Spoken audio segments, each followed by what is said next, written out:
મોડો જાય તો વાંધો નહીં, થોડોક 5-10 મિનિટ 5-10.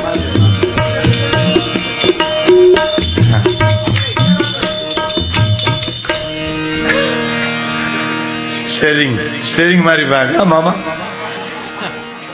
ભીષણ રાત્રિ કેરા પહાડોની થાળોમાં આગ. આ મેઘાણીનું અમર ગીત છે. દુલા કાક બોલ્યા છે, એક ત્રાજવું લ્યો, ત્રાજવાના મેં છાબડા લ્યો, એક છાબડામાં મેઘાણીના સમગ્ર સાહિત્યને મૂકો, એક બાજુ માત્ર કસુમીના રંગને મૂકો તો છાબડું ઊંચું ન થાય. કસુમીનો રંગ એટલે એ પેલા જાણી લેવા જેવું છે.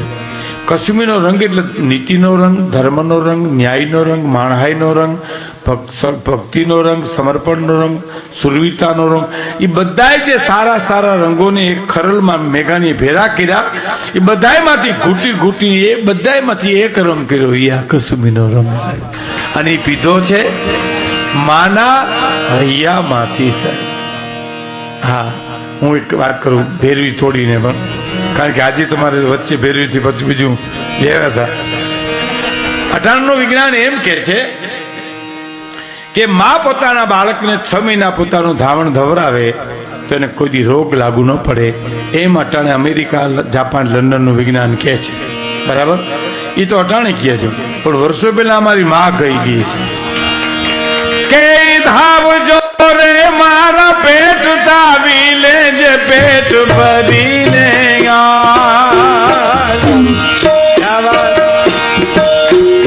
ધાવજો રે મારા પેટ તાવી લેજે ખૂબ દ્રપીને ગાજ રે શિવા ખૂબ દ્રપીને.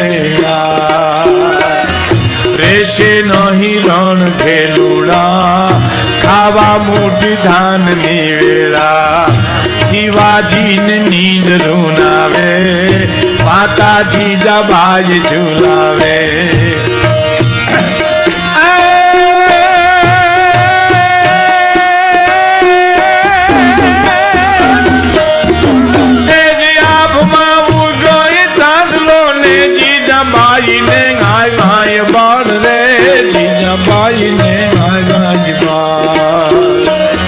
બાલુડાને માત હી છોડે ડુંગરા ડોલે. શિવાજીને નીંદ રૂનાવે માતાજી જબાઈ ઝુલાવે. ક્યા વાત.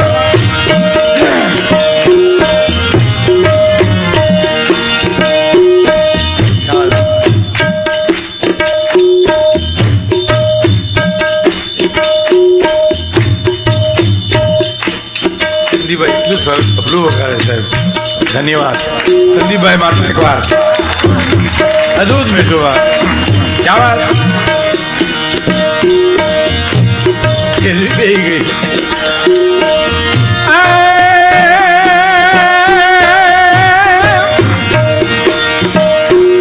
પેટમાં પોઢીને સાંભળેલી બાળ રામ લક્ષ્મણની વાત.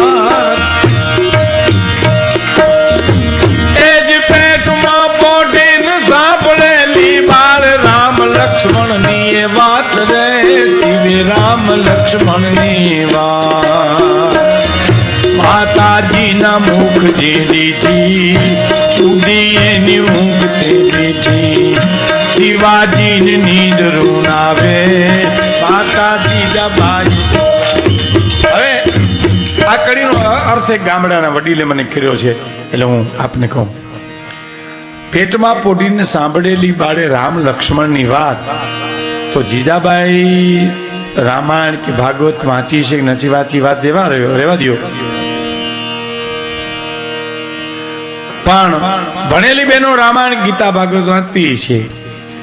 પણ ગામડામાં રહે છે, એમાં ગાંડી ગીર ને બરડાના ડુંગરમાં રહે છે, એને ક્યાં રામાયણ ગીતા વાંચી? તો કેમ મેઘાણીબાઈ કહે છે, સાંભળજો, એનો અર્થ બહુ સરસ કર્યો. કે નેહડામાં, બરડાના નેહડામાં રહેતી હોય, જેને પોરબંદર જોયું ન હોય, રાણાવા ન જોયું હોય, એને ખબર પડે ને કે મારા ઉદરમાં સંતાન છે, એટલે રેણી કેણી ફરી જાય છે. શું છે કયો જે મને મોટી વાત કરીને મને કે ભીખુદાનભાઈ આ સાર છે આનો. હું કહું જુનાગઢની બનેલી હકીકત કહો. મારા જુનાગઢમાં એક સ્વામીજી પ્રવચન કરવા આવ્યા હતા. ગામડાના માણસો સાંભળવા આવતા હતા. એમાં એક ગામડાના માણસ આવે, કાયમ સામે બેહે. પણ સંન્યાસીને એટલે વક્તાને, પછી પૂજ્ય ભાઈશ્રી હોય, મોરારી બાપુ હોય, પૂજ્ય વિપુલભાઈ હોય, શ્રોતા ઉપર જ નજર હોય, શ્રોતાને નક્કી કરીને જ વક્તવ્ય આપતા હોય. એમાં મહત્વની વાત ગીતાજીની આવે શ્લોકની, તો એ બાપાને ધ્યાનમાં રાખે. ગામડાના હાવ અભણ માણસ, હાવ તૂટું લુગડા. આપણે મૈયારીમાં માલદીપ જો રામાયણ બોલે, હાવ દેહી માણસ છે, પણ અર્થ પૂછવા જવું પડે એને, એવો માણસ બેઠેલો. સંન્યાસી બરાબર મહત્વની વાત આવે એટલે એને હમ જુએ. પણ એક દી, બે દી, 5 દી, એક દિવસ બાપા નહોતા એટલે વક્તાને કંઈક ઓછું આવ્યું. સ્વામીજીને એમ થયું ક્યાં ગયા છે, કે કામમાં છે, ક્યાં નહીં આવ્યો હોય. પ્રવચન પૂરું કર્યું.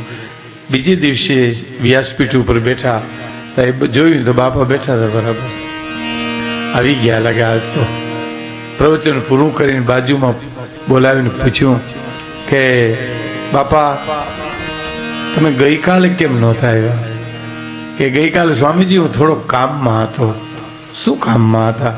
એવું કોઈ મહત્વનું કામ નહોતું, પણ એક 20 વર્ષ ત્યાં મારે ત્યાં મહેમાન આવ્યો હતો ને, એને ગામના પાદરમાં કાલ મૂકવા ગયો હતો.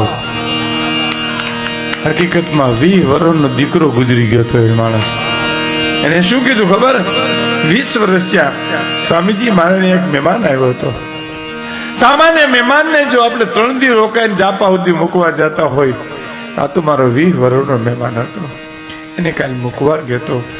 સંન્યાસીની આંખમાં આંસુ આવી ગયા અને એટલું કીધું એને કે તમે બાપા પાણીમાં પીડ્યા પણ પલળ્યા નહીં. બાપા તમે કોલસાની ખાણમાં ઉતર્યા પણ કાળા ન થયા. બાપા તમે સંસારમાં રહ્યા પણ સંસાર સ્પર્શ ન કર્યો. તમે ગીતા વાંચી નહીં હો પણ ગીતા જીવી બતાવી કહેવાય. તમે તો આ પેટમાં પોટેલ સાંભળેલી બાળે રામ લક્ષ્મણની વાત.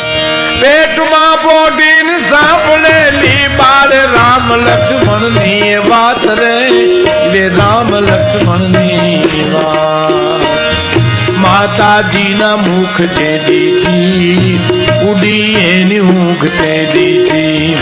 શિવાજીને નીંદરો નાવે, માતાજી જબાઈ જોલાવે.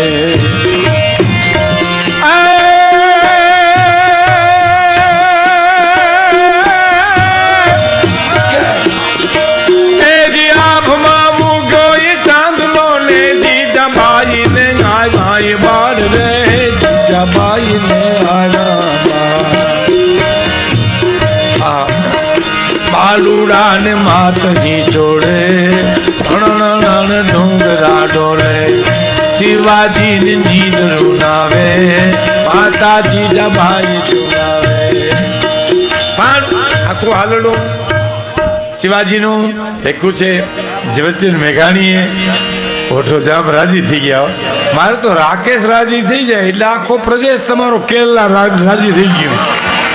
મારી દક્ષિણ યાત્રા પૂરી રાજી થઈ જાય છે. બરાબર સાંભળજો. આ શિવાજીનું હાલનું લખ્યું છે મેઘાણીએ. વર્ષોથી ગવાય છે, વર્ષો સુધી ગવાવાશે. આ તો કોઈથી જૂનું નહીં થાય.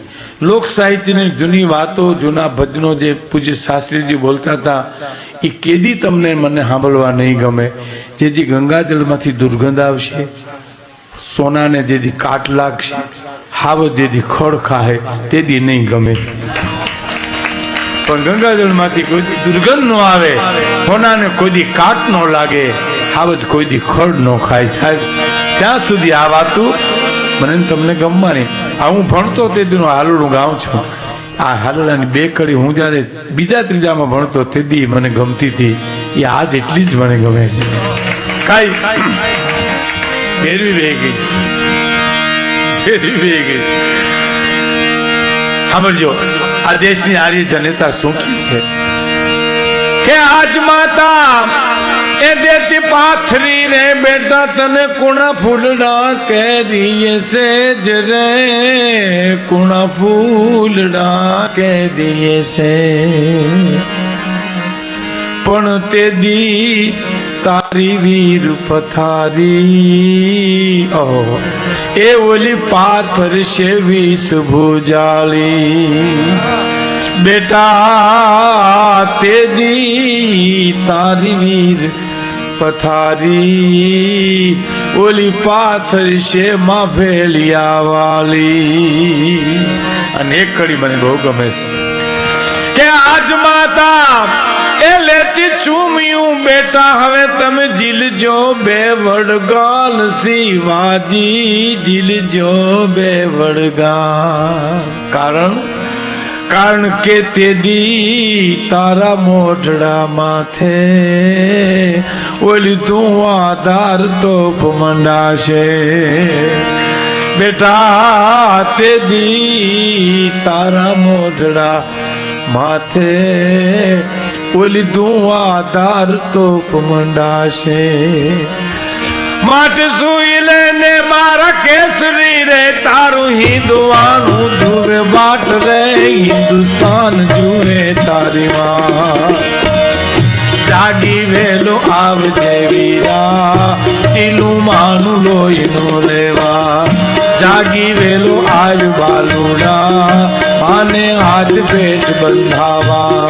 શિવાજીને નીંદ રૂનાવે માતાજી જબાઈ જુનાવે. બાલુડા ને માત હી ચોલે તણ